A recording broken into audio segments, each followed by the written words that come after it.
Audio Jungle.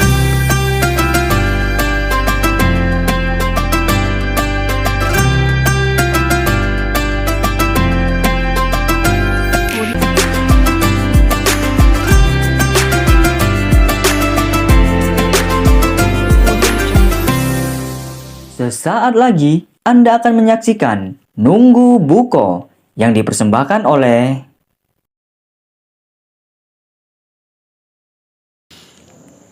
Assalamualaikum warahmatullahi wabarakatuh.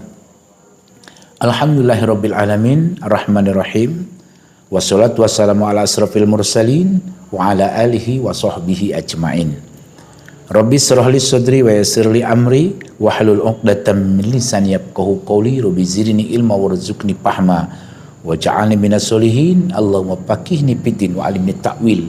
Raditu billahi rabbah bil islam madina wa bi Muhammadin nabiyya wa rasula. Subhanaka la ilma lana illa ma 'allamtana innaka antal alimul hakim wa la haula wa la quwata illa billahil aliyil azim. Bapak, ibu-ibu yang dirahmati oleh Allah, mari kita selalu untuk bersyukur, berterima kasih serta mengucapkan kalimat alhamdulillahirabbil alamin, bahwa kita masih diberikan oleh Allah Subhanahu wa taala berbagai macam nikmat, baik nikmat iman, nikmat Islam, nikmat kesehatan, kesempatan dan umur panjang, dan banyak lagi nikmat-nikmat yang lain, sehingga dengan nikmat-nikmat itu kita semua masih dapat untuk beraktivitas, untuk beribadah kepada Allah Subhanahu wa taala. Karena memang sejatinya kita diciptakan oleh Allah Subhanahu wa taala untuk beribadah. Allah berfirman, "Wa ma khalaqtul jinna wal insa illa liya'budun." Tidak kuciptakan jin dan manusia kecuali untuk beribadah, menghambakan diri kepadaku. Salah satu ibadah yang dianjurkan, diperintahkan kepada kita semua adalah ibadah di bulan suci Ramadan. Kemudian salam tentunya tidak pernah berhenti kita bermohon kepada Allah, mudah-mudahan salam sejahtera selalu terlimpah curahkan kepada junjungan besar kita Nabi Muhammadin sallallahu alaihi wasallam, kepada keluarganya, kepada para sahabat-sahabatnya, juga kepada pengikut-pengikutnya yang istiqomah di atas jalannya hingga akhir zaman.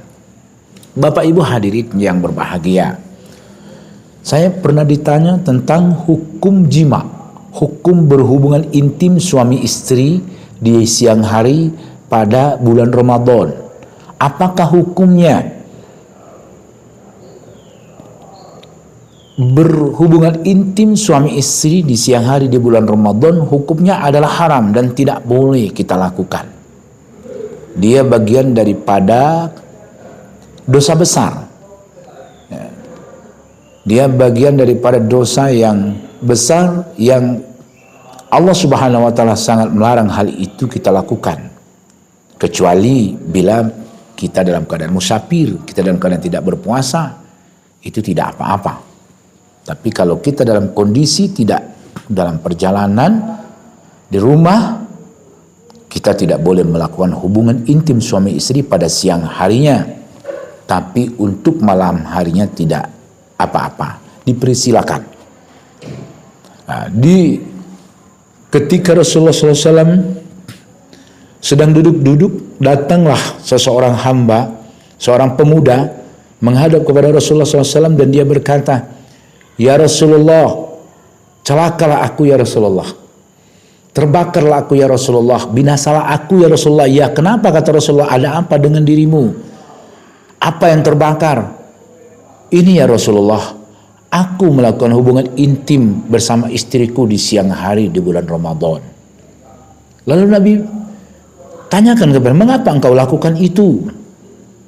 Dia katakan, "Aku hilap ya Rasulullah." Maka Rasulullah mengatakan kepadanya, "Bila engkau telah melakukan itu, engkau harus membayar kafaroh. Engkau harus kena denda. Engkau mendapatkan konsekuensi karena perbuatanmu itu. Kau wajib memerdekakan hamba sahaya." Dia katakan, "Ya Rasulullah, aku tidak punya kemampuan memerdekakan hamba sahaya." Kata Rasulullah, "Kalau engkau tidak memiliki kemampuan untuk memerdekakan hamba sahaya, engkau wajib memberi makan 60 orang miskin. Dia katakan lagi, ya Rasulullah, aku tak mampu ya Rasulullah, enggak ada uang saya untuk memberikan 60 orang miskin itu ya Rasulullah. Lalu kata Rasul, kalau kau tak mampu memberi makan 60 orang miskin, maka engkau wajib puasa 2 bulan berturut-turut. Maka anak muda itu berkata, ya Rasulullah, 1 bulan saya enggak sanggup. 1 bulan saya melanggar, apalagi saya harus puasa 2 bulan berturut-turut. Lalu kata Rasulullah, bagaimana engkau bisa melakukan perbuatan itu, kau sementara tidak punya kemampuan untuk menebus dosa-dosamu? Akhirnya Rasul katakan bahwa kepada para sahabat, wahai sahabatku, siapa yang memiliki makanan, berikan kepada anak muda ini. Akhirnya ada seorang sahabat yang mengambil sekeranjang kurma, diberikanlah kepada anak muda itu, dan dikatakan kepadanya, wahai anak muda, bawalah makanan ini, berikanlah kepada orang yang paling fakir, paling miskin di tempatmu. Lalu anak muda itu berkata, ya Rasulullah, di tempat itu tidak ada orang yang lebih fakir, tidak ada orang yang lebih miskin daripada diriku ya Rasulullah. Lantas Rasulullah SAW tersenyum dan berkata, ambillah, bawalah ini, dan makanlah bersama dengan keluargamu. Bapak Ibu hadirin pendengar TV Silam Pari yang dimuliakan oleh Allah, begitu besar dosanya bagi kita yang melakukan hubungan intim suami istri di siang hari di bulan Ramadan. Oleh sebab itu, hendaklah kita berupaya untuk menghindarinya, untuk menjauhinya, karena hal itu akan membuat kita mengalami kesulitan-kesulitan. Ada konsekuensi-konsekuensi yang besar bagi kita bila kita melakukannya. Tentunya hal demikian bukanlah perkara yang murah, bukanlah perkara yang mudah untuk puasa 2 bulan berturut-turut, atau memberikan hamba sahaya, atau memberi makan 60 fakir miskin. Semoga kita diselamatkan oleh Allah Subhanahu wa taala dari perbuatan-perbuatan, terutama hubungan intim di siang hari bersama istri kita di dalam bulan suci Ramadan ini. Mudah-mudahan ibadah kita diterima oleh Allah Subhanahu wa taala. Assalamualaikum warahmatullahi wabarakatuh.